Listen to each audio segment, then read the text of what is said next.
Fala pessoal, tá começando mais um episódio do Podlen, podcast que dá voz a quem move o agro no dia a dia. Hoje a conversa vai ser com um cara que defende o produtor rural dentro e fora dos tribunais. Tô falando de Jefferson da Rocha, advogado que já encarou muita batalha pelo pessoal do campo e que entende como poucos os desafios de quem vive pelo agro. Jefferson, seja bem-vindo ao Podlen, bora bater esse papo bacana.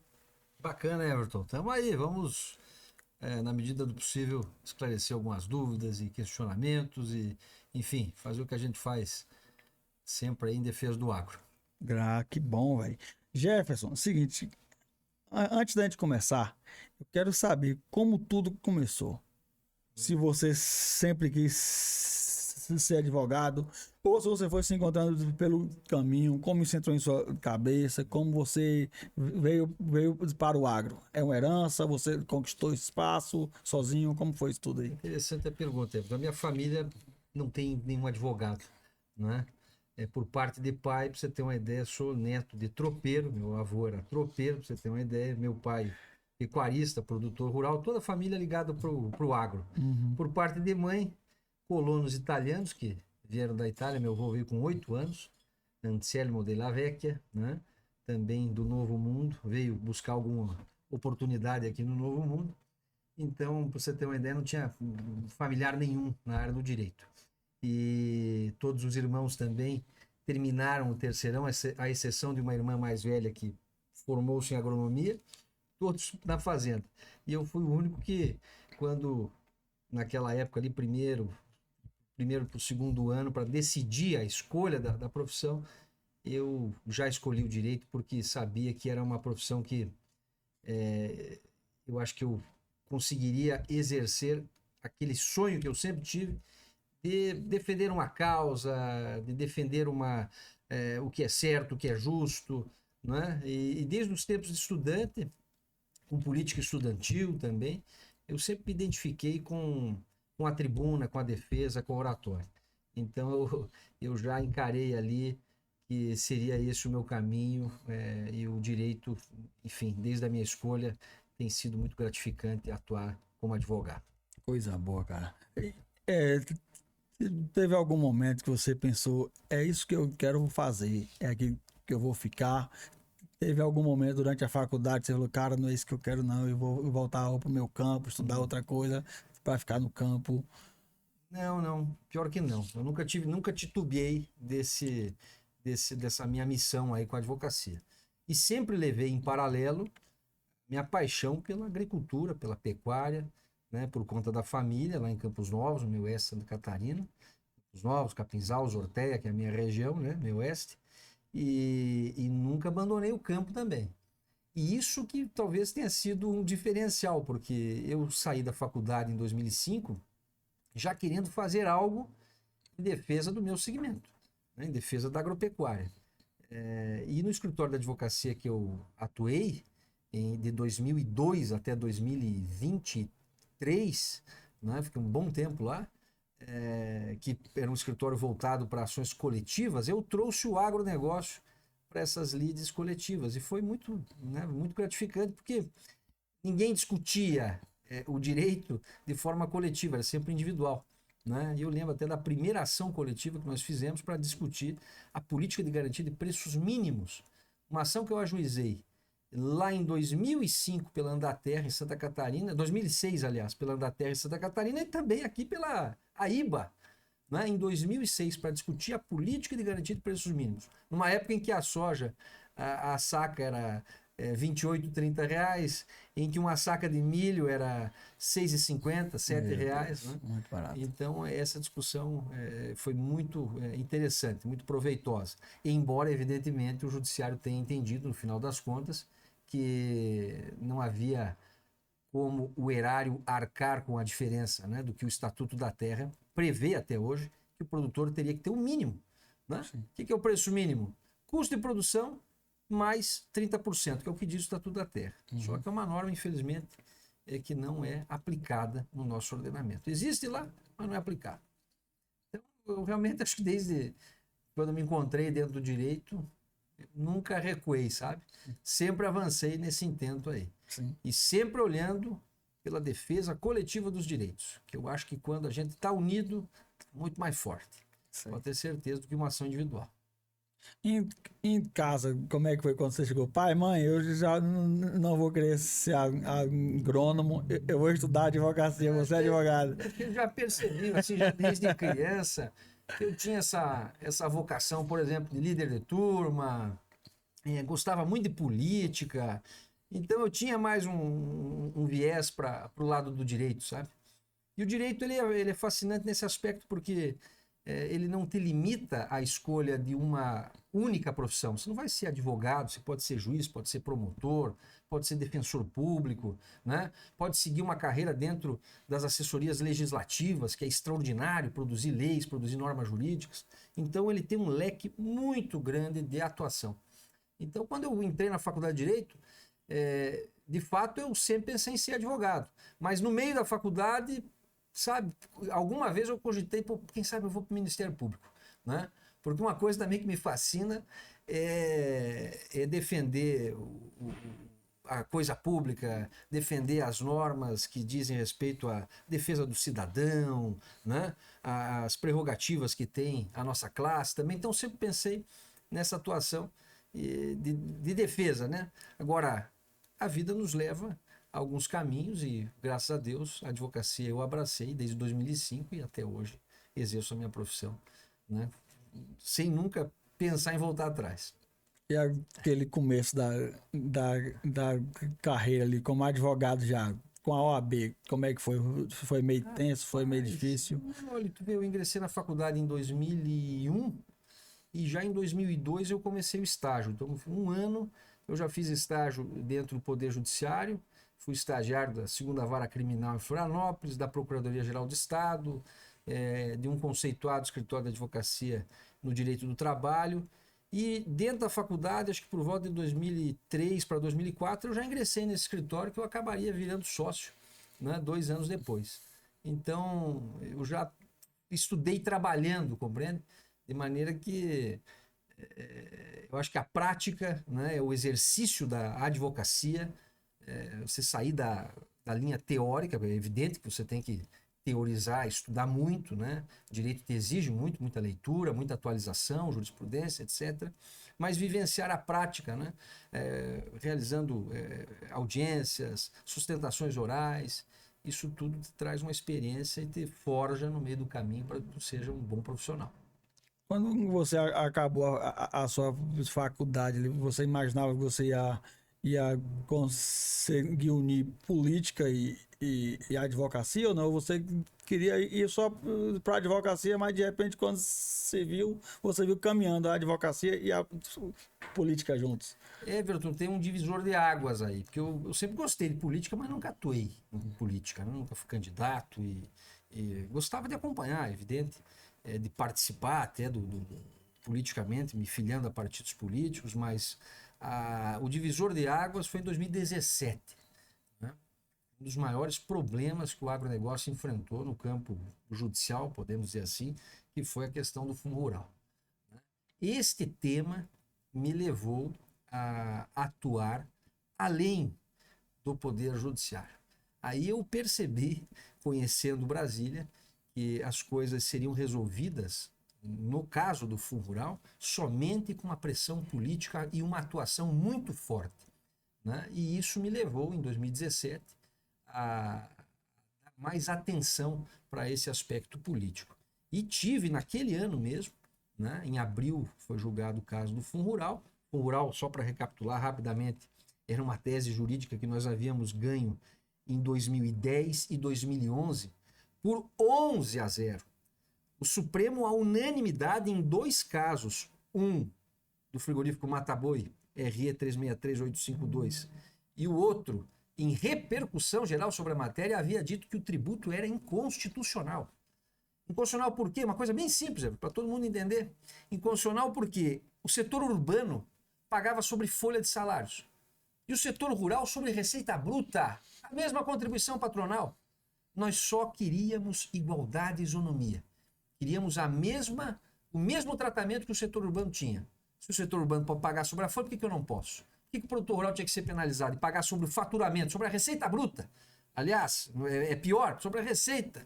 Muitas vezes não tinha lucro na atividade, por conta de uma frustração, só que você tinha que pagar a contribuição social. E pesada, numa alíquota que à época era de 2,3% sobre a receita bruta da comercialização da produção rural. E isso, esse absurdo nos levou ao judiciário, nós ganhamos. 2010, 11, 12, 13, 14, 15, 16, chega a 17. Né? 17, uma conturbação política que acontecia com a saída da Dilma e a entrada do presidente Temer. Né? Lembra daquela gravação que quase derrubou o governo Temer? Crise econômica, né? O Brasil tentando estabelecer uma ponte para uma próxima eleição que viria. Então, um momento muito conturbado de fechamento das contas. E aí escolheram o agro para pagar a conta, mais uma vez, das irresponsabilidades políticas que aconteciam no país. Né? Da gastança que foi aquele governo do PT, que quebrou o país, né? Que deixou o Brasil na bancarrota e alguém tinha que pagar a conta. E aí escolheram, para Cristo, né? O produtor rural. E nós de credores, Everton, credores de 45, 50 bilhões de reais, que à época se calculava de devolução de indébito, passamos a devedores de 80 bilhões de reais. Aqui no oeste da Bahia, por exemplo, nós conseguimos uma tutela antecipada em 2010 que nos permitiu deixar de recolher o tributo. Então, de 2010 até 2017. E, de repente, algo que já estava a ganho, né? O Supremo, por 6-5, né? Por 6-5, uma precária maioria, acaba modificando o entendimento e passando a entender que não, que agora o tributo é constitucional. Enfim, adotaram uma tese absurda e reverteram aí o caso e passaram a nos cobrar o fundo rural. E a partir daquele momento a gente traçou a estratégia de defesa do produtor, né? E de, obviamente, dentro da legalidade, dentro da juridicidade e também no campo político, para tentar ou mitigar o prejuízo ou reverter completamente aquele cenário desfavorável. E foi o que aconteceu, Everton. Em 2017, nós aprovamos a resolução 15 de 2017, foi aprovada na CCJ, né? E essa resolução tem uma grande participação nela, porque o relatório que foi aprovado na CCJ é fruto de um trabalho que eu havia disponibilizado na internet. Né? Então o relatório praticamente adotou aquele meu parecer a respeito do tema e foi levado à votação e nós vencemos, ganhamos uma resolução do Senado que retirava do ordenamento jurídico uma norma jurídica que implicava aí na cobrança do fundo rural. Só que nesse país aí não é fácil, né, meu? Em 2017 nós havíamos ganho aquilo e o Supremo não se manifestou. Apesar dos embargos que nós deduzimos no caso, né, o Supremo acabou julgando improcedente os embargos e disse, não, esse assunto não foi tratado desde o início, então não pode ser revisto agora. E ficou para julgar, Everton, numa ADI, a 4395, que é uma ação que eu tenho uma novidade incrível a respeito dela. E, enfim, posso falar aqui no decorrer da conversa. Mas deixa destaque o Supremo, então, nessa ADI, na 4395, volta atrás novamente e hoje, por um placar idêntico, também de 6-5, só que agora quem ganha não é o erário, não é a fazenda pública, e sim o produtor rural. Né? Depois de 8 anos, praticamente, de luta, né? Nós estamos restabelecendo a justiça no caso do fundo rural. Então, o fundo rural é um caso de muita resiliência, de muita insistência e de muito trabalho de equipe, de união, união de todos os segmentos da agricultura, porque falava o sojicultor na ProSoja, o cotonicultor nas abapas da vida, o pecuarista nas acrimate da vida, e aí, de repente, o fundo rural foi um problema que uniu o segmento, né? Aquele velho ditado, né? A males que vem para bem, o rural foi um mal que veio para bem, porque uniu o segmento agropecuário nacional em torno de um problema. E agora, vamos resolver o problema? Vamos resolver. Fundamos um movimento, Brasil Verde e Amarelo, né? Para não deixar uma entidade ou outra, por conta das questões institucionais não serem envolvidas naquilo, criamos um movimento social, o Movimento Brasil Verde e Amarelo. Já em 2017 colocamos 12 mil produtores na maior audiência pública da história do Senado, né? Fizemos um movimento chamado lá na Praça Portugal, ao lado da Embaixada dos Estados Unidos, lá em Brasília. veio gente do país todo. Nas vésperas, né, de 2018 para 2019, nós colocamos lá, olha, aproximadamente 100 mil produtores em Brasília. Foi um evento gigantesco também, movimentado pelo Brasil Verde e Amarelo. E aí acabou virando política. Por quê? Porque nós precisávamos do aspecto político para resolver essa questão jurídica. Já que o judiciário não tinha nos dado a resposta, nós buscamos, através do Poder Legislativo, né, e também do Poder Executivo, uma solução para o caso, que seria a remissão do passivo. E aí, Everton, a história, né, tem várias passagens que a gente tem aí para contar a respeito do Fundo Rural, mas a que mais me chama a atenção é que me tem na memória, assim como divisor de águas, né, até na minha vida profissional, foi esse julgamento e, a partir dali, o envolvimento político. E eu posso te dizer que esses anos todos que a gente teve lá e teve lutando, aprovamos a resolução, não desistimos da ADI 4395, atuamos através da Andaterra, através da IBA, nós estamos colhendo hoje os resultados daquele trabalho, né? E eu posso te falar aqui em primeira mão, inclusive, eu não falei em local nenhum isso, né? Dia 28 agora de fevereiro, cara, sexta-feira de carnaval, eu recebo uma publicação, né, de uma ação judicial que movi em outubro do ano passado, uma ação rescisória pela AIBA, né, onde a diretoria que deixou a AIBA recentemente, presidida pelo senhor Dacil Raza, nos deu essa confiança, nós entramos com a ação rescisória, e agora, dia 28, o TRF da primeira região, em uma decisão monocrática, reconhece em tutela antecipada a inconstitucionalidade do Fundo Rural, ou seja, nos dá a razão na tese e, além de tudo, suspende levantamentos de depósito, suspende inclusive o pagamento do tributo. O que vai nos servir, Everton, primeiro, para todos aqueles que eventualmente tiveram problema com a Receita, né?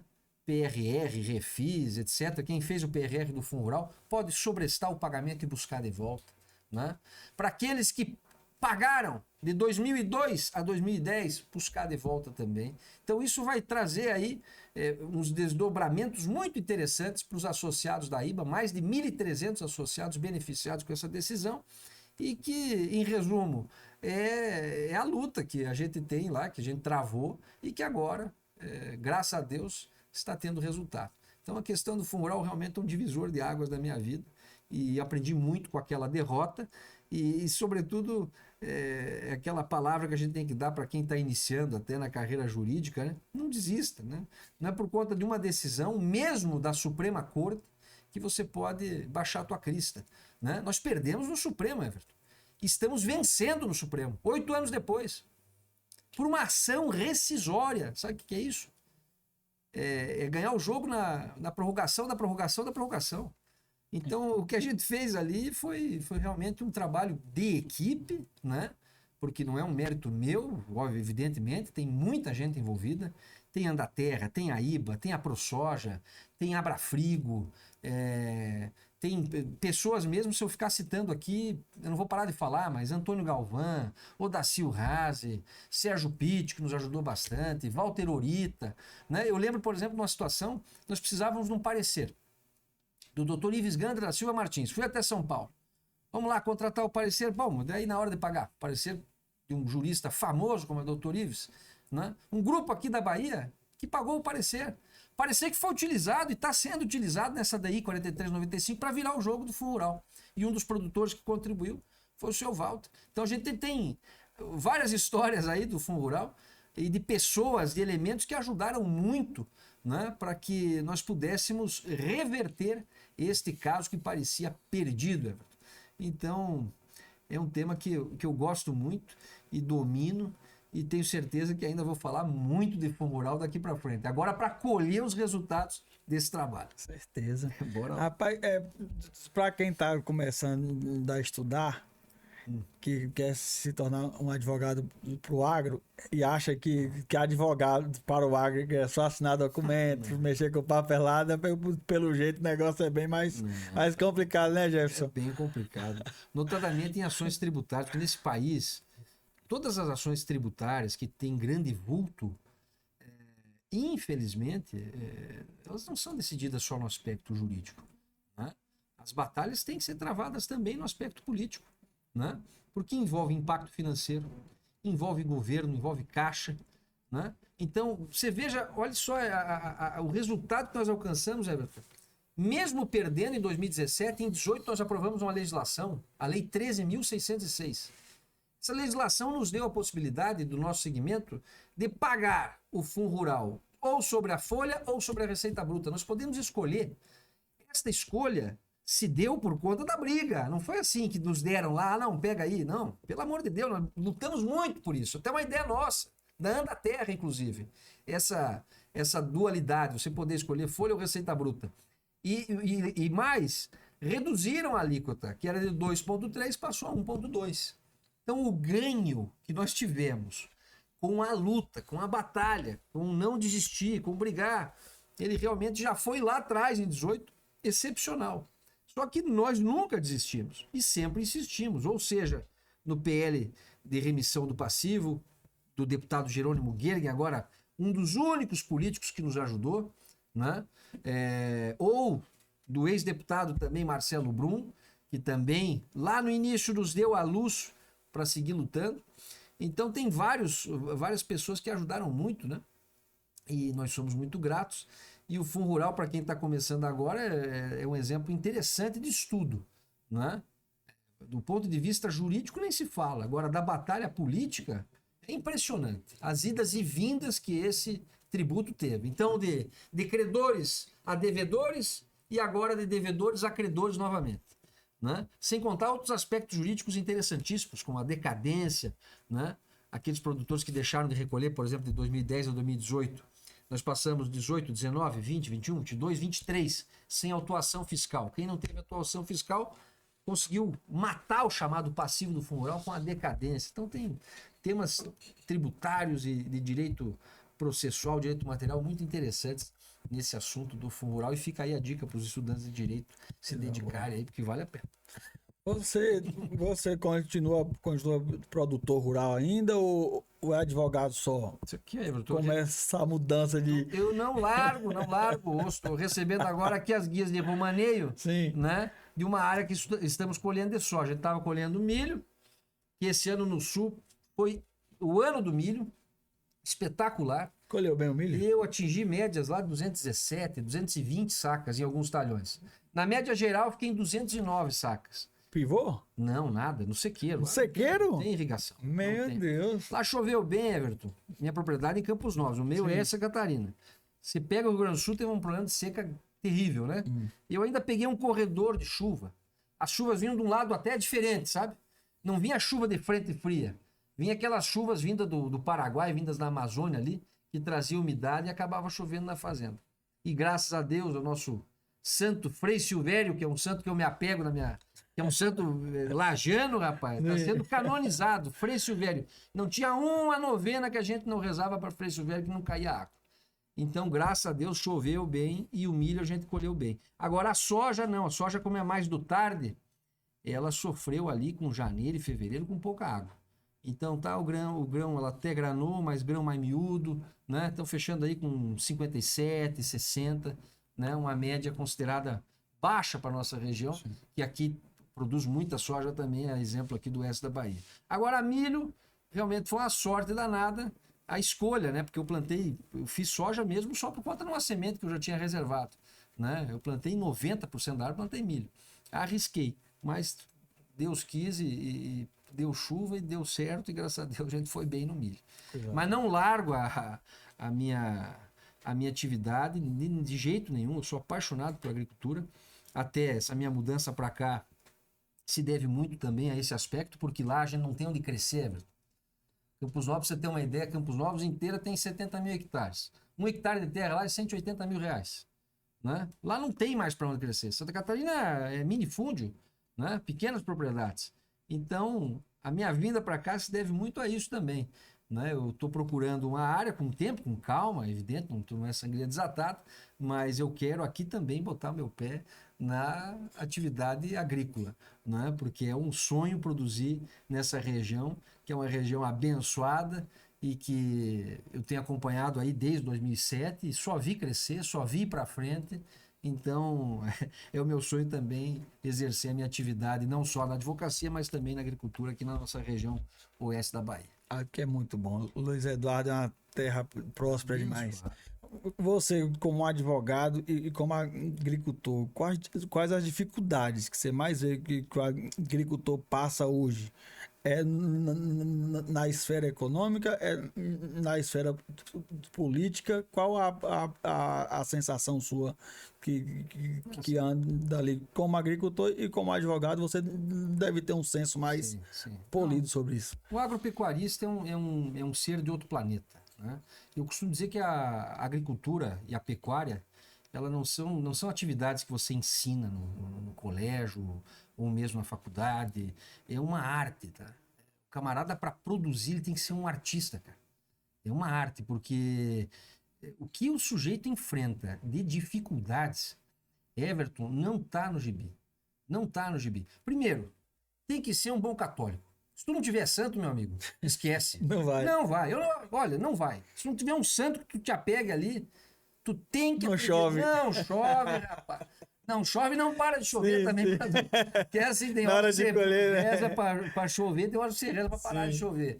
Então, segundo, o Brasil é o maior player do agro do mundo. Nós alimentamos, Everton, eu vou falar um número que ninguém fala, porque todo mundo subestima a nossa produção. O agro brasileiro alimenta 1,5 bilhão de pessoas no mundo. Nós temos um dado da Embrapa que fica sendo falado há 10, 15 anos. Alimenta 700 milhões. Que 700 milhões? A pessoa já passou faz tempo. Uma década atrás. 1,5 bilhão de pessoas. Você sabe o que é isso, Everton? Você sabe o que é isso? É muita coisa.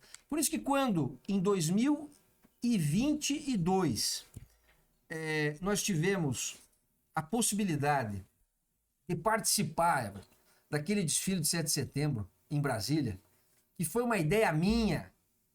Em 2019 eu queria fazer isso na posse do nosso presidente Bolsonaro, não foi possível. Não deixaram. Mas em 22 eles atenderam um pedido e permitiram que 27 máquinas agrícolas, uma representando cada estado da federação, pudesse desfilar na avenida lá Coisa linda. aliás, na esplanada dos ministérios.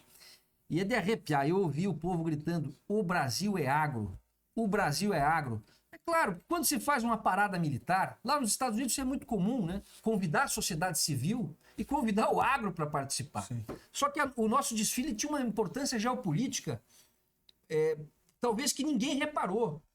Quando a Rússia faz um desfile militar, ela leva lá as suas ogivas nucleares, né? Quando a Coreia do Norte faz o seu desfile, também leva lá os seus mísseis balísticos e ogivas, etc. e tal. A nossa maior arma, Everton, é o nosso agro. Forte. Não tem bomba atômica no mundo. Sim. Se nós cruzarmos os braços, 1,5 bilhão de pessoas passam fome de um ano para o outro. Porque não existem estoques mundiais. É da mão para a boca. Então essa importância geopolítica que aquele desfile teve, aquela representação para o mundo foi espetacular. Talvez agora, por conta das questões políticas que se sucederam, as pessoas até não relacionem isso, né? Mas aquela mensagem é do poder que o Brasil tem face ao mundo por produzir alimento, por ser o maior provedor de alimentos. Então, as dificuldades que o produtor passa são essas, Everton. Nós somos hoje 5 milhões de famílias aproximadamente, né? Empregamos diretamente 40 milhões de pessoas. No Brasil hoje dependem da atividade agropecuária, né? De forma direta, né? E sem contar que dentro da economia, no meu estado, por exemplo, o agronegócio representa 70% da balança comercial. 70% dos produtos que vão para fora são agro, né? Isso é impressionante. Então essa potência que nós temos, infelizmente, ela é malquista, né, pela opinião pública, porque é paga, obviamente, pelos nossos adversários, leia-se, os nossos concorrentes, e aí, desde uma associação de produtores rurais em outro país, cansaram de financiar ONGs aqui para nos prejudicar, no aspecto ambiental, no aspecto tributário, né? Bancando gente dentro do Congresso para nos passar a perna em legislações.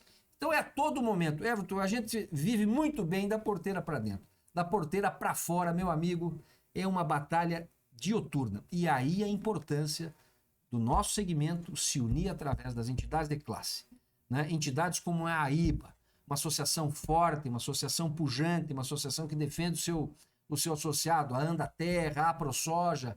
Essas entidades têm um papel fundamental, né, na sobrevivência do homem do campo, porque senão, se a gente ficar sozinho nessa parada, Everton, o produtor é massacrado, né? Seja por dívida, questão tributária, questão trabalhista, enfim, são 1,5 milhão de coisas em cima do nosso lombo todos os dias, né, nos pressionando, mas mesmo assim a gente não larga a profissão. Aliás, é a única profissão, até a gente estava vendo aqui uma notícia, né? Nosso amigo deputado Eduardo Bolsonaro parece que acaba de pedir exílio nos Estados Unidos, está fugindo do país, né? Está fugindo por conta dessa pressão toda que nós estamos vivendo, e o produtor não pode fugir. Como é que ele vai botar a terra nas costas e vai sair vai para a Argentina, vai para o Uruguai, não dá. Então o produtor vai ser o que vai apagar as luzes aqui, se essa coisa não der certo. E por isso que é o camarada que vai levar, vamos dizer, até as últimas consequências a defesa da nossa nacionalidade, do nosso território, da nossa independência, da nossa soberania. Então o homem do campo sempre foi, historicamente, Everton, sempre foi na defesa das nossas fronteiras. Olha lá no sul, a importância que teve o produtor rural, o pecuarista, né? Na guerra da Cisplatina, na guerra do Paraguai, sempre defendendo a nossa independência, a nossa territorialidade, a nossa nacionalidade. Então, o homem do campo é um herói, né? Seja pequeno, médio ou grande, né? Sobretudo o pequeno e o médio, né? O grande também, evidente, mas desses 5 milhões que eu te falei, aí 4 milhões e 900 mil são pequenos e médios. Então, esse é o agronegócio brasileiro, né? É uma família que precisa realmente ser valorizada pelo que faz, pelo que produz e pelo que representa para o nosso Brasil. Muito bom.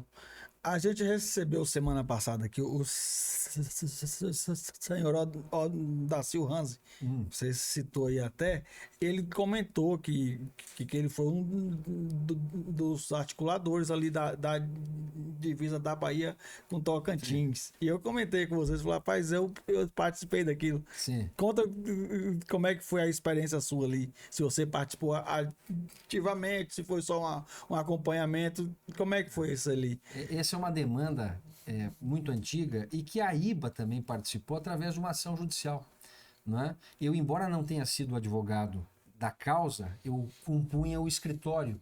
Então, participei indiretamente, né, dessa demanda. Era um antigo sócio meu, que é um especialista em direito dominial, uma das figuras mais proeminentes dentro do direito dominial brasileiro. E ele realmente traçou uma estratégia jurídica interessante e eu acompanhei.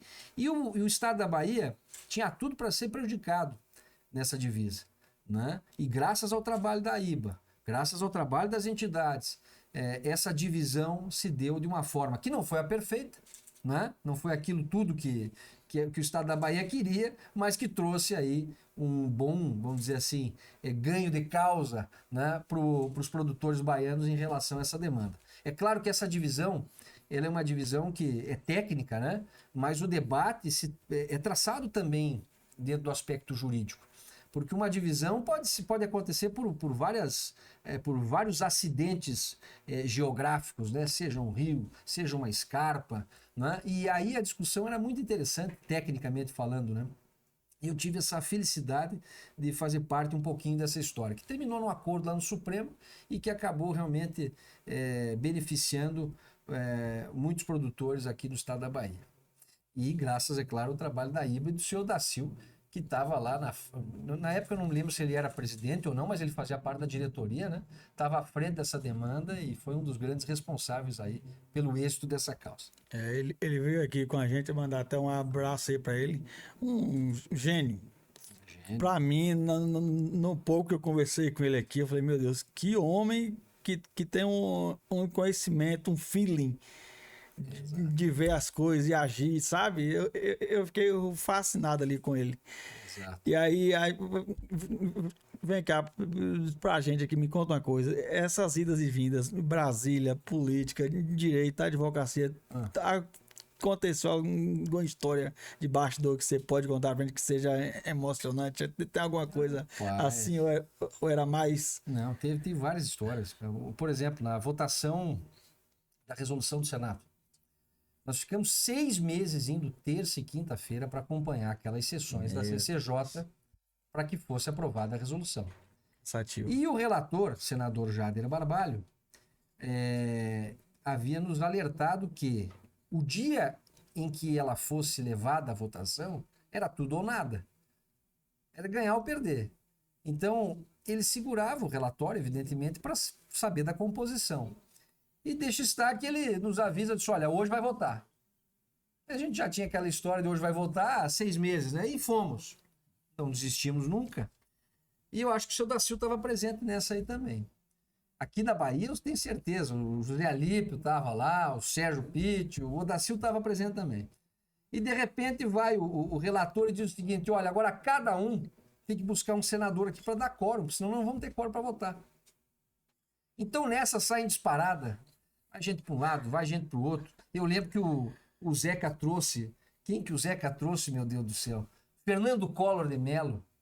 Mas trouxe assim, senador tem que votar, presidente tem que votar aqui, pelo amor de Deus, você vota aqui, mas ele que não sabe votar no quê? Não sei nem o que vocês estão falando, né? Não, mas peraí que o doutor Jeff vai te explicar. Aí eu pego, ali uns 40 segundos, aí explico o tema para ele, né? Mas eu tinha a sorte também na época, e hoje sou muito bem relacionado dentro do meu segmento, e advoguei para praticamente todas as associações de plantadores de cana do Nordeste. Né? As planas da Paraíba, as planas de Sergipe, Rio Grande do Norte, as planas de Alagoas. E aí eu tinha um contato do presidente da Associação de Fornecedores de Cana de Alagoas e com aquele contato isso me serviu de ponte com o senador alagoano Fernando Collor, né? O nosso ex-presidente. E aí com esse contato, aí com a chancela das planas de Alagoas, ele não, então eu vou votar. Então essa é uma das histórias, né, que a gente passou por lá. Esse dia foi realmente muito tenso. E nós aprovamos a unanimidade. Eu lembro de uma senadora, rapaz, Simone Tebet, que quis levantar uma questão de ordem. O relator, o senador Jader, interrompe a sessão, chama ela para um canto e, rapaz, eu vi ali o que é exercer o poder, viu? Ela volta, ela estava com uma posição, voltou com outra. Então esses bastidores, que eu obviamente não vou contar aqui para vocês tudo, mas só quem estava lá para ver. Teve uma, Everton, agora isso aí eu tenho que contar. Deputado do Rio Grande do Sul, que até tem negócios aqui no oeste da Bahia, Jerônimo Guerra. Esse camarada nos ajudou muito, cara. E nós estávamos no governo, aí já é 2019, e apoiando o governo, fizemos um movimento de apoio às reformas, Movimento Brasil Verde e Amarelo, o agro em apoio às reformas, um movimento espetacular, né? Existia um evento lá em Brasília, no PADEF, que era uma feira agropecuária, e lá foi Sérgio Moro, palestrante, Paulo Guedes, etc e tal. E deixa estar que naquele clima de oba-oba, nós defendendo as reformas e nos posicionamos a favor da reforma da Previdência. Agora, tinha um defeito no texto, mas um defeito muito complexo no texto. A reforma que o governo estava mandando para o Congresso simplesmente derrubava a imunidade tributária nas exportações. Iriam taxar, tributar as exportações do agronegócio brasileiro. E esse defeito quem identificou fui eu, né? Através da assessoria do deputado Jerônimo. O deputado Jerônimo faz uma emenda de partido. O deputado Jerônimo era integrante da comissão mista, comissão na Câmara, que debatia a reforma da Previdência, e faz essa emenda para corrigir. Só que na hora, rapaz, esse negócio era para ser 5 da tarde, era 6, era 8, era 10, era meia-noite, era 1h da manhã. E entrou a emenda dele e não tinha gente para votar a nosso favor. Aquele filho da mãe, daquele deputado, aquele ator vagabundo lá, pornográfico lá, como é que é o nome dele lá? Esse Marcos Frota. Esse sujeito, rapaz. Não, Alexandre Frota. Esse sujeito aí. Meu pai. Era líder do PL orientando a bancada contra. contra a emenda do deputado Jerônimo, que mantinha o texto na regularidade para não tributar as exportações do agro. Aí vai o Frota, voto contra. Só que o Frota era vice-líder, ele estava exercendo a liderança. Rapaz, sai o Zeca, sai não sei mais quem, vão atrás daquela outra deputada lá, a Joyce Hasselmann. Vão até o apartamento funcional dela, às 2h30 da manhã. E trazem. Ela era líder do PL na época. Do PSL, não era PL, era PSL. PSL. E trazem essa repórter lá, que na época era deputada federal, só que ela do nosso lado. E no momento exato da votação, ela chega no momento certo, interrompe o Frota, muda, altera a orientação, rapaz, e nós ganhamos de 23-18. Se não fosse aquela ação ali, hoje nós estaríamos pagando Fundo Rural, SAT e Senar nas exportações. E graças àquela intervenção, primeiro ao deputado Jerônimo Gergen, né? E ao nosso movimento Brasil Verde e Amarelo, e a esses incansáveis lideranças do agro aí que tiveram junto lá, né? A gente poderia hoje estar pagando a conta também de um erro na legislação. Isso acontece muito, Everton. Muito mesmo. O que passa de lei ruim nesse país é algo extraordinário. Então, se não tiver atenção no momento de aprovação dessas normas jurídicas, olha, o produtor, a gente escapou de várias, né? Graças ao trabalho desse Verde e Amarelo e das lideranças do agro aí. Mas certamente tem outras aí que virão. Então, sempre o alerta aí para as questões legislativas, que tem que ser tratadas sempre com muito cuidado. Já teve algum processo que demorou muitos anos e quando finalizou, você ganhou, você respirou, ufa, dever cumprido ainda tá Todos correndo. eles demoram muito tempo. Ações tributárias demoram muito tempo. Ações tributárias de grande envergadura demoram muito tempo. Eu ajuizei uma ação aqui no oeste da Bahia, ação do Salário e Educação, também em 2007. Ela foi transitar em julgado em 2023. Nossa, 17 anos depois. Só que o resultado 16. dela busca... Aliás, ela foi ajuizada em 2008, tá? Ela busca de 2003 até hoje. Então, para você ter uma ideia, que os produtores do oeste da Bahia, em juízo, já tem mais de 50 milhões de reais sendo devolvidos em RPV e precatórios. Outros 80 milhões de reais para ajuizar, Everton. São 1.300 produtores. Em juízo deve ter uns 350, 400, não mais do que isso. Ainda tem uma turma aí para buscar o seu direito de uma ação ganha. Claro, quando a gente ganha ação, sensação de dever cumprido. E essa tese do Salário de Educação é incrível, cara. Isso aqui é incrível, incrível mesmo. Eu estava numa palestra na Assocom. Palestra não, estava apresentando a ação do Fundo Rural para a Associação Brasileira dos Confinadores. E aí, isso lá em São Paulo, num hotel que eu não vou me lembrar qual é que é o nome, mas estava lá, falei do Fundo Rural. Terminou o evento, a palestra lá, a apresentação. Eu pego o elevador com um camarada chamado Leandro Pinto.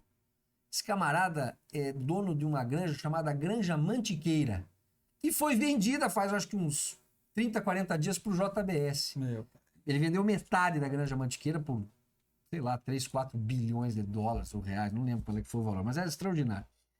E o Leandro estava com o filho dele, e eu puxei assunto com o moleque, rapaz, porque eu morava em Florianópolis, e lá tinha um evento muito interessante que era a Corrida das Estrelas.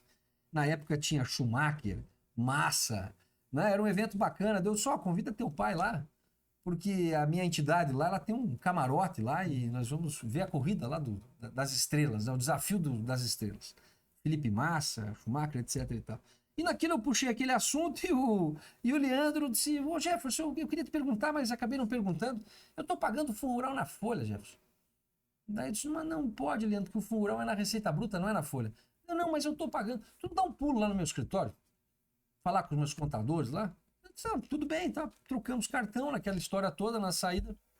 Isso passou uns 20 dias. Aí me liga um funcionário dele lá marcando essa reunião, né? E eu fui até o Rio de Janeiro, até a Barra da Tijuca, no escritório dessa Granja Mantiqueira. Falo com os contadores dele e identifico aquele tributo na folha, que não era fundo rural, obviamente, paga sobre a receita, era o salário educação. Rapaz, salário educação. Olha, eu sou produtor, tenho folha, pago isso e nunca tinha reparado. Porque no campo outras entidades, ele vai meio camuflado lá, é salário educação mais INCRA. Então eu saí dali, abri o meu manualzinho de recolhimentos previdenciários, identifiquei a norma jurídica, artigo 212 da Constituição, fui no texto legal, só para peraí. Produtor rural, pessoa física pagando salário de educação, mas a Constituição diz que é empresa o contribuinte. Não é a pessoa física, é a empresa. Rapaz, ali surgia a tese jurídica. O Leandro Pinto, da Granja Mantiqueira, é que me deu essa tese jurídica do salário de educação. E isso foi em 2006. E de lá para cá eu ajuizei salário de educação no país todo. Os mesmos 70 mil produtores que eu representei em Fundo Rural, eu ajuizava Fundo Rural e ajuizava salário de educação junto. E aí tive essa felicidade de vencer essa demanda, né? Venci primeiro aqui pela IBA, né? E agora venci também a FCP de Pernambuco, Associação de Fornecedores de Cana de Pernambuco, a Associação dos Plantadores de Cana da Paraíba, e assim vai, tem milhares de ações ainda para transitar em julgado. Agora demora, Everton. Advogar é um exercício de paciência e resiliência, né? O judiciário é lento e essas teses tributárias tendem a demorar bastante, porque envolvem impacto econômico e financeiro. E quando envolve impacto econômico e financeiro, a tendência do judiciário, quando não tem o que fazer, é engavetar. Como é o caso da educação, não tem o que fazer. O tributo é indevido, a Constituição elegeu um contribuinte que é a pessoa jurídica. Como é que ele está sendo cobrado pessoa física? Então essa é uma ação tributária bem interessante e que me trouxe aí uma sensação de dever cumprido muito grande. Agora, nada vai tirar a vitória moral em relação ao Fundo Rural. E essa daí, certamente, ela está a caminho.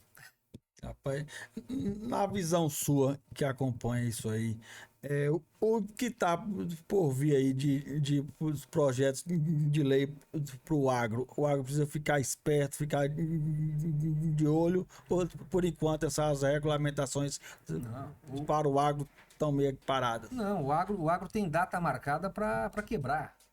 Com a entrada da reforma tributária, o pequeno e o médio produtor, o pequeno que é pequeno, até 3.800.000 reais de faturamento, ele está livre.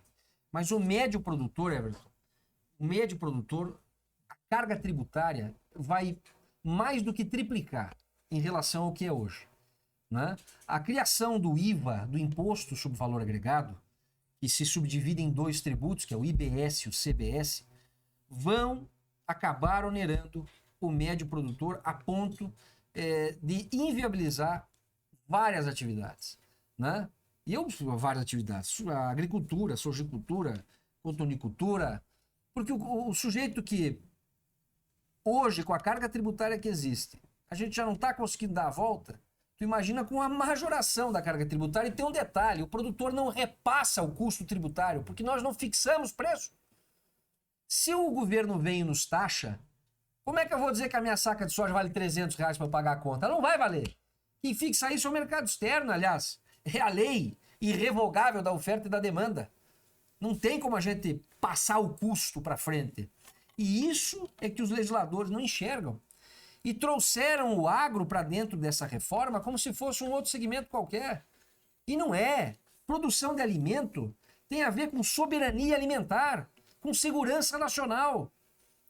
E querem fazer isso o quê? Querem quebrar o produtor rural para entregar, Everton, de mão beijada, o nosso maior ativo, que são as nossas terras agricultáveis. Não existe nióbio, não existe ouro, não existe tecnologia nenhuma no mundo que pague o que valem as nossas terras agricultáveis no Brasil. E esse maior ativo, todo mundo está de olho, Everton. São os chineses, são os norte-americanos, são, enfim, todas as potências do mundo querem ter as nossas terras. Ou tu acha que aquela guerra da Ucrânia é por conta da Crimeia, é por conta de não sei... Rapaz, as terras ucranianas são as terras mais produtivas do mundo. Do mundo.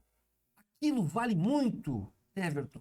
E aí virou palco de uma batalha, né, onde a Rússia invadiu a Ucrânia e está de olho nas terras também, evidente que está.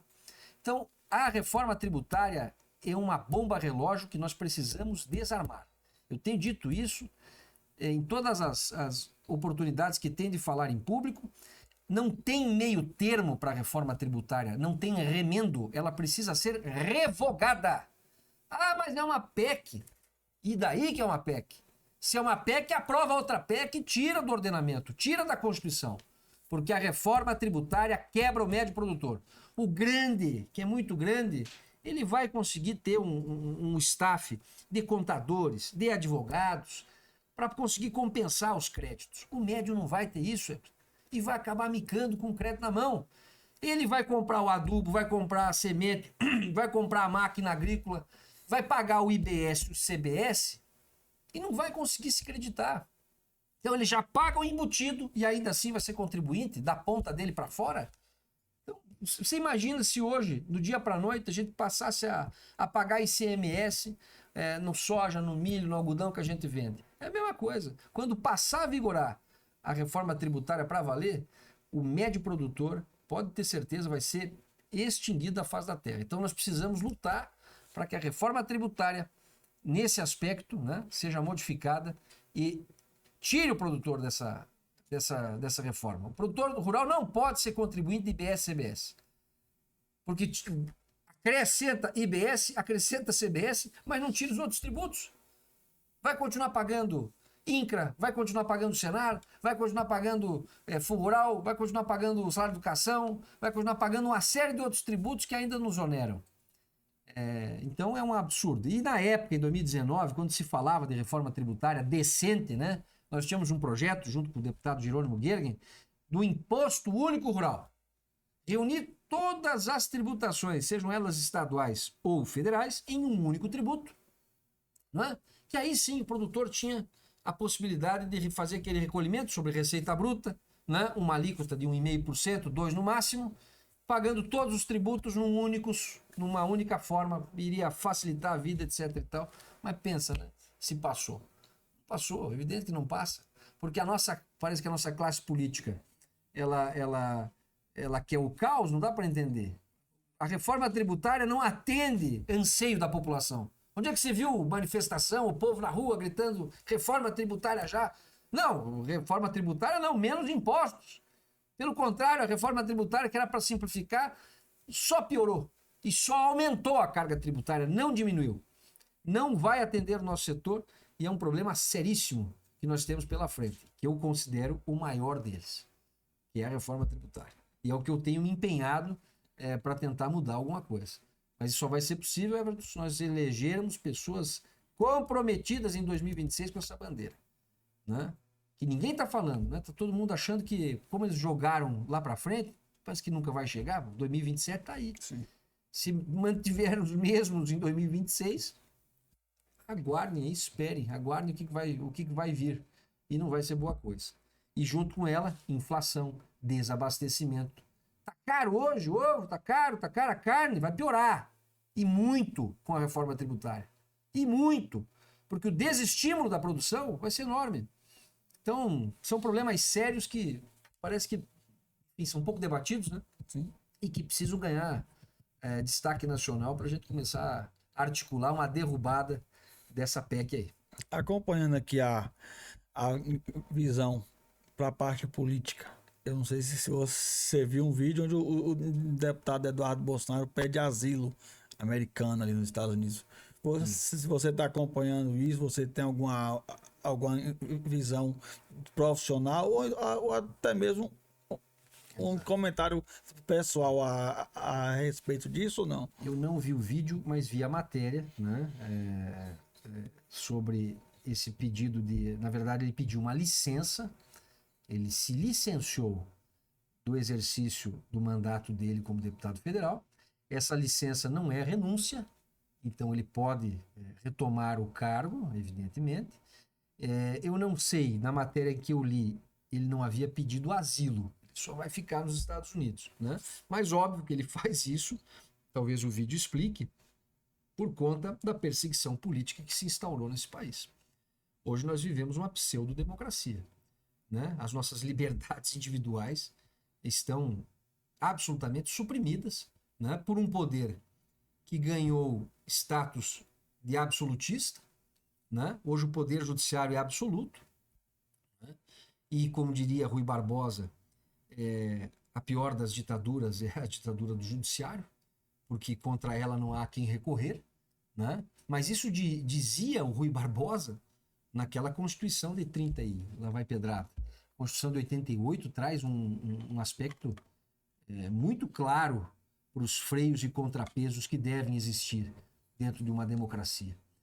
E eu reputo, Everton, a culpa desse estágio em que nós vivemos de opressão às liberdades individuais, sobretudo a liberdade de opinião, né? A um dos poderes que é vamos dizer, o poder maior que temos na República, que é o Senado da República. O Senado é a Câmara Alta. É o único poder da República que tem a prerrogativa, em seu artigo 52 da Constituição, de julgar ministros do Supremo. E o Senado se omite ao seu papel constitucional. E essa omissão tem custado caro. Está custando a liberdade e a vida de cidadãos brasileiros. Nós temos hoje pessoas presas por crime de opinião. Nós temos pessoas que, por conta de uma baderna, de uma fusarca, de um crime de, sei lá, dilapidação de patrimônio público, sei lá se dá termo circunstanciado isso, pegaram 17 anos de cadeia. 17 anos de cadeia.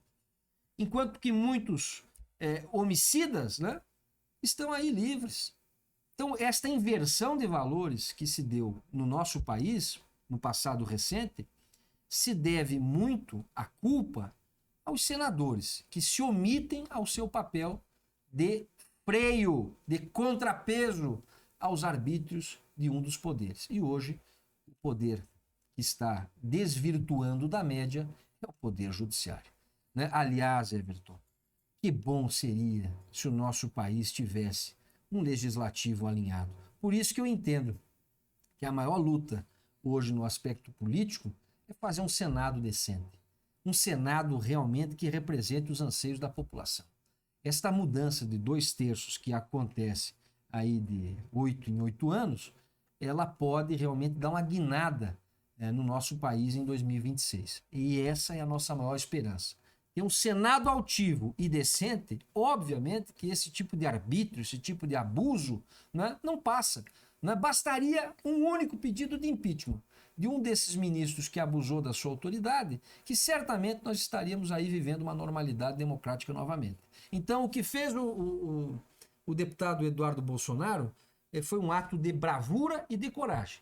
Eu entendo que lá no exterior ele pode denunciar com mais eco o que está acontecendo aqui no país. E nós precisamos que a opinião pública internacional saiba, né? Até porque medidas podem ser tomadas por parte dos países, vamos dizer assim, do eixo democrático, né? Para inibir que o Brasil se alinhe ao que há de mais obscuro, né, no mundo. O Brasil hoje, na sua política externa, está se alinhando a países que não respeitam a vida, que não respeitam a liberdade, e isso, obviamente, tem um custo. E esse custo tem que ser, obviamente, pago por aqueles que estão, né, guiando o nosso país para o rumo errado. Então, o que o Eduardo Bolsonaro fez foi um ato de bravura.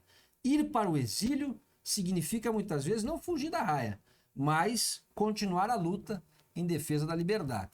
E fazemos aí votos de que ele seja muito feliz aí nessa empreitada dele e que consiga transmitir para o exterior os problemas, as arbitrariedades e a covardia, a crueldade, né, pelo que estão passando muitos cidadãos brasileiros hoje, perseguidos pelo que falam, pelo que pensam, pelas suas posições políticas, né? Isso não pode acontecer, né? E eu tenho certeza que esse rumo aí que a gente vai seguir o ano que vem, vamos virar essa página e vai ser lembrada como uma página obscura da nossa história.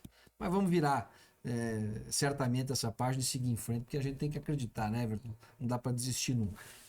Eu, vendo a política brasileira como ela está hoje aí, Pernambuco, Piauí, esses estados aí que estão virando um pouco pro lado da direita. As Alagoas, o prefeito lá isso. das Alagoas. Você consegue ver Maceió.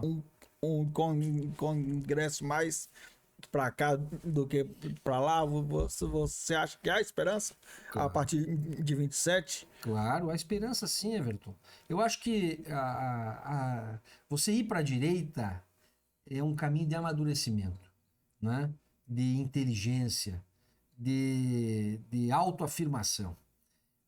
A esquerda no mundo está ruindo. Aliás, ela já não vale mais nada, né? A esquerda não tem um exemplo bom para passar para a população. Então, o povo acaba enxergando, acaba vendo que esse conto do vigário, desse mentiroso que hoje é o mais alto mandatário da nação, eles não caem mais, né? Podem ter se enganado no passado, né? Mas hoje já não caem mais. Então, tanto é que você acaba de constatar que talvez no maior reduto da esquerda, que é o Nordeste, essa realidade está mudando, né? E em 2026, quando nós tivermos que escolher os nossos senadores, e serão 2 por estado, nós veremos este acontecimento de uma forma mais clara. A esquerda lançando aí um candidato para tentar fortalecer e garantir pelo menos uma cadeira, e você ter, às vezes, 3 boas opções na direita. E com a possibilidade de fazer os 2 candidatos da direita, né? Eu acredito nisso. Acredito que nós vamos ter um Senado da República. E por que não falo na Câmara? E mesmo, óbvio que a presidência é que importa, é evidente. Agora, se a gente não mudar o Senado, Everton, nós vamos ter o mesmo repeteco do que tivemos com o nosso presidente Bolsonaro, né, em 22. O que aconteceu?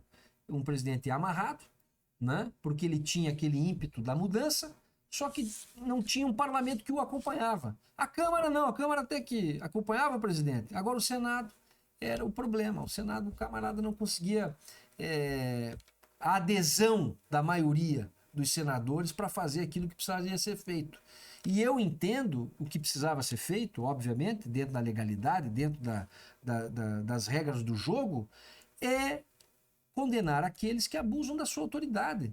Nós estamos aí com várias decisões teratológicas, né, de um dos ministros da corte que, sabe, pela régua, vamos dizer, moral do cidadão brasileiro já não passava, pela legislação, pelo amor de Deus, nós temos pessoas que foram presas, como é o caso do deputado do Rio de Janeiro, Daniel Silveira, por crime de opinião, Everton. Sim. Isso aí não pode acontecer. E outra, um ministro fez isso e os outros, que acabaram por omissão, né? Não fazendo nada e deixando que esse estado de coisas chegasse aonde está. Então, eu acredito, Everton, que o Senado da República nos trará, nos devolverá, vamos dizer assim, a paz e a estabilidade democrática para que nós possamos seguir em frente num Brasil de ordem e progresso. Só a presidência não adianta. Só a maioria da Câmara não adianta. Nós precisamos do Senado. E essa vai ser a grande eleição. Aquela história, ou vai ou racha, 2026, ou a direita assume de uma vez, ou o Brasil vai para a bancarrota e afunda a passos bem largos, né, no caminho venezuelano, no caminho da Nicarágua, enfim, vários exemplos terríveis aí, aonde a esquerda destruiu com o país. Agora, isso aí, eu acho que a gente tem que acreditar, tem que ter fé. E as mudanças os sinais estão acontecendo, né, Everton? Como tu falou, existem aí lideranças aqui no Nordeste, proeminentes lideranças de direita, né, e que trazem aí uma luz no fim do túnel. E outra, a chapa tem que ter, Everton, obrigatoriamente alguém aqui do Nordeste. Obrigatoriamente. Né? A chapa majoritária, me referindo à presidente da República. Sim. Né? Acho que foi uma grande, não digo falha, né? Mas o presidente Bolsonaro tinha que trazer alguém do Nordeste para representar também essa região que domina a Câmara dos Deputados e o Senado da República. O Senado hoje, quem domina é o Nordeste, né? Pelo número de estados que tem, né? Pela quantidade de população que tem também. Então, trazer alguém do Nordeste para, de fato, chamar um pouco mais a região a fazer parte desse projeto nacional de mudança. E que vai ser a região mais beneficiada com a direita, não tenha dúvida. Né? Nós temos aqui, por exemplo, no oeste da Bahia, sofrendo com um apagão logístico, né? e uma ferrovia aí praticamente pronta, né? Só faltando vontade política e iniciativa. E inteligência também, né? Porque mais do que a corrupção que existe hoje, é o desgoverno, é a incompetência. A incompetência custa, às vezes, mais caro do que a corrupção. E essa ferrovia largada aqui é o retrato maior da incompetência de um governo que não sabe gerir. Não sabe gerir por quê? Porque é perdulário, porque gasta, porque semana que passou agora, torrou 750 milhões de reais com o Movimento Sem Terra. E o que o Movimento Sem Terra traz de bom para o país? Nada. O que produz o Movimento Sem Terra? Se não para a sua própria subsistência. Nem para isso, porque a maioria dos assentamentos, infelizmente, vive do auxílio de cestas básicas. Mas como isso? Né? Aliás, é outro assunto também, Everton. O agro brasileiro, a agricultura, quanto que representa? Em termos territoriais, 8% do território nacional é agricultura. Assentamentos da reforma agrária, tu sabe qual é o percentual? Não. 11%. Meu pai. 11%. Pega o PIB da agricultura. Com 8%, o que produz? Pega os 11% e veja o que produz. Claro que não dá para generalizar. Existem assentamentos, como eu tenho lá na minha região, em Campos Novos, assentamentos que funcionam. Que é de gente vocacionada, que é de pequenos produtores, que realmente buscaram e foram assentados e estão trabalhando. Agora, criar artificialmente, como esse governo quer, pegar gente da cidade ou das periferias e fazer na marra, se tornar produtor rural, isso não existe. Isso é massa de manobra para fins político-eleitoreiros e, obviamente, para implantar aqui no país o caos. Né? E esses 750 milhões vão para onde, Everton? Né? Para onde que não? Pelo amor de Deus, todo mundo já sabe. Então, além da corrupção, a inapetência, a ineficiência custam muito caro. E eu acredito que 2026 vem aí e a esperança que nós temos é que o parlamento mude, que o Senado se rejuvenesça e que o nosso presidente Bolsonaro, com a sua elegibilidade, que eu entendo que ele tem, seja aí conduzido, reconduzido, assim como o Trump o foi nos Estados Unidos, aqui no Brasil também, que nós merecemos. É o que eu ia te perguntar agora. A gente vendo ali a história dos Estados Unidos, a Argentina, que a gente se pareceu muito ali a história do começo. Sim. Você acha que em 26 vai ser repetido também aqui? Você acha que a direita entrou, cometeu erros, Exato. depois a esquerda aproveita desses erros e volta, mas a esquerda faz um péssimo trabalho e a gente volta na Argentina com o Milei e os Estados Unidos voltam de novo o presidente Trump. Exatamente, volta e volta mais forte. E o nosso país, você acha que Bolsonaro volta? Volta. Eu tenho convicção. Porque a inelegibilidade dele não tem fundamentação jurídica. Não existe fundamentação jurídica naquela decisão. Agora, é claro que nós vivemos um estado de exceção no que diz respeito às decisões judiciais. A gente não sabe o que pode acontecer. Mas no aspecto legal, ele é elegível, no meu ponto de vista. E é claro que, com o amadurecimento que o presidente Bolsonaro teve também, com essa experiência que ele teve à frente da presidência, ele já... Você vê que o perfil dele é o perfil mais de compor, né? Ele já anunciou publicamente até uma composição com o PSD, que vai estar do lado dele ano que vem. Então, buscando partidos mais de centro. É isso que tem que fazer mesmo. Acho que o presidente Bolsonaro ele tem que se fortalecer com o apoio desses outros partidos, chamados centro democrático, que falam, né? Tem que trazer todo mundo para uma banda só. Eu acho que a luta em 2026 vai ser a luta de salvar o Brasil, né? Ou realmente de condená-lo a mais aí, sei lá, 1, 2, 3 décadas de atraso e de retrocesso. Então a gente não tem mais tempo para perder, não tem mais tempo para esperar e as pessoas têm visto isso. E o Bolsonaro, com essa sinalização de que vai compor, né, com o centro, eu acho que isso aí engrandece a participação democrática e faz com que a gente tenha uma força política ainda mais pujante em 2026 para atingir esses objetivos. Acredito. Coisa boa. Doutor Jefferson, eu queria te agradecer por estar conosco aqui nesse bate-papo muito enriquecedor. muito esclarecedor também. Parabenizá-lo pelo último processo que está vencendo do dia 28 de fevereiro. Bacana. E queria que você deixasse uma última mensagem para a nossa audiência. Tá, joia, Everton. Eu agradeço o convite, né? Lisonjeado de estar aqui participando do teu programa, né?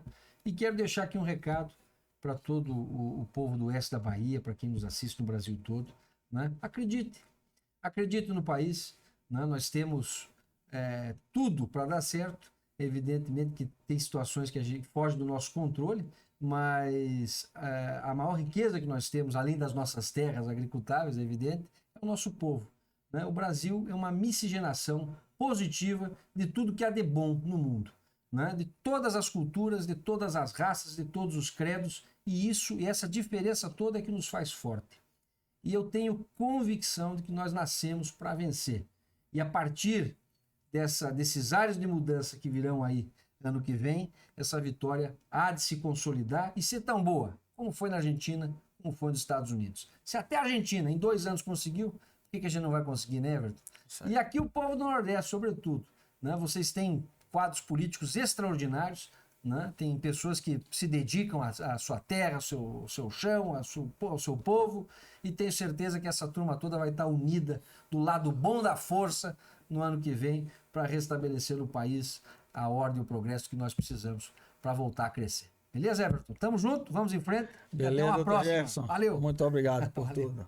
Valeu, gente. Isso aí, finalizamos mais um Podlem. Hoje com o Dr. Jefferson, advogado voltado para o agronegócio aí. Tivemos um bate-papo muito especial hoje aí.